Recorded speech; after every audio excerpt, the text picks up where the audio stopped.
असल में बचपन से पिताजी गांधी जी के बारे में बताते थे, और ये जो समाज का अन्याय है इसको मिटाने की जो एक यात्रा शुरू हुई वो हमें आदिवासी इलाके तक लेकर चली गई, और फिर बाकी का जीवन उसी एक खोज में बीता है। सुप्रीम कोर्ट ने अपने फैसले में ये कहा है कि सीबीआई यदि चाहे तो वो हिमांशु कुमार की जांच कर सकता है माओवादियों संबंधों के लिए। सिंगारम करके एक गांव है जहां 19 आदिवासियों को लाइन में खड़ा करके पुलिस ने गोली से उड़ा दिया। 4 लड़कियां थी, उनके साथ उनके बलात्कार करके उनकी हत्या की गई।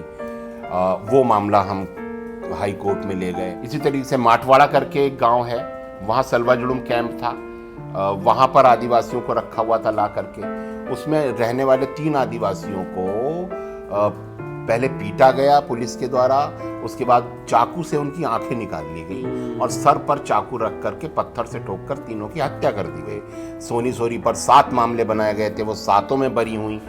तो हम शुरू से कह रहे थे लोग निर्दोष हैं, तो वहाँ भी हमारी बात सच साबित हुई। संविधान हमारे राष्ट्र के होने का आधार है।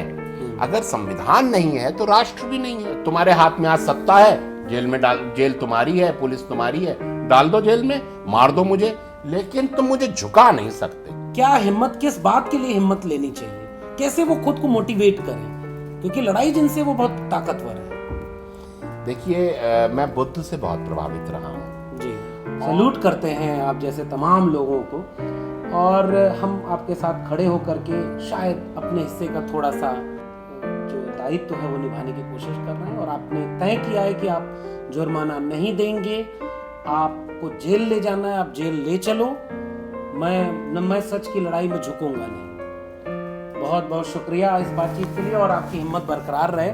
और मैं उम्मीद करता हूँ, मुझे नहीं पता कि सोनी सूरी थी या मैं आपको एक रहस्य की बताऊं। हाँ, मैं आपसे बहुत प्रभावित हूं। आपकी हिम्मत से मैं आपके वीडियोस लगातार शेयर करता हूं, और आप जैसे नौजवानों की इस देश को बहुत जरूरत है। बहुत शुक्रिया। और मेरा मानना ये है हिमांशुदा कि हम सब ऐसे लोग एक दूसरे से हिम्मत लेते हैं और थोड़ी बहुत हिम्मत देते हैं। गोमपाड़ में जब बच्चे का हाथ हमारे सिपाहियों ने काटा, और उसके बाद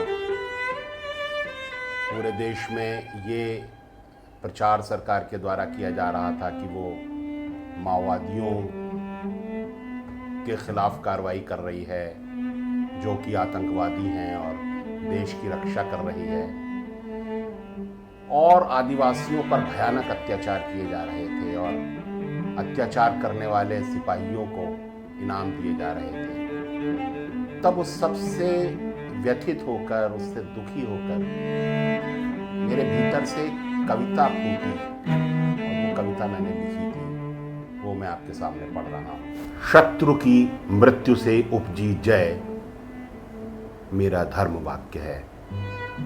मैं उस सभ्यता का वंशज हूँ जिसकी शुरुआत में एक औरत की जली हुई लाश है जो मोहनजोदड़ो के तालाब की आखिरी सीढ़ी पर पड़ी है,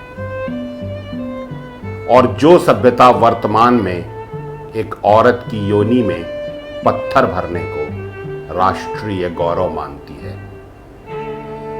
मेरी सभ्यता की सारी पवित्र ऋचाओं का जन्म अनार्य असुरों के वध के उल्लास के क्षणों में हुआ।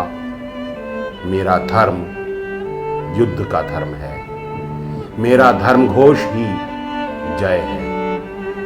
जय हो, जय हो, जय हो। मेरा धर्म घोष अगणित शत्रुओं के शवों के बीच से उठा है। युद्ध में जय, शत्रु की मृत्यु से उपजी जय मेरा धर्म वाक्य है। मेरा ईश्वर स्वर्ण मंडित शस्त्रधारी विजेता वध करता। मेरी सभ्यता में शूद्र, श्रमिक, धनिक, श्रेष्ठ, वसुंधरा वीर भोग्या है, और वीरता शत्रु के वध से निश्चित होती है। हम स्वर्ण प्रिय, भोग प्रिय, वध प्रिय।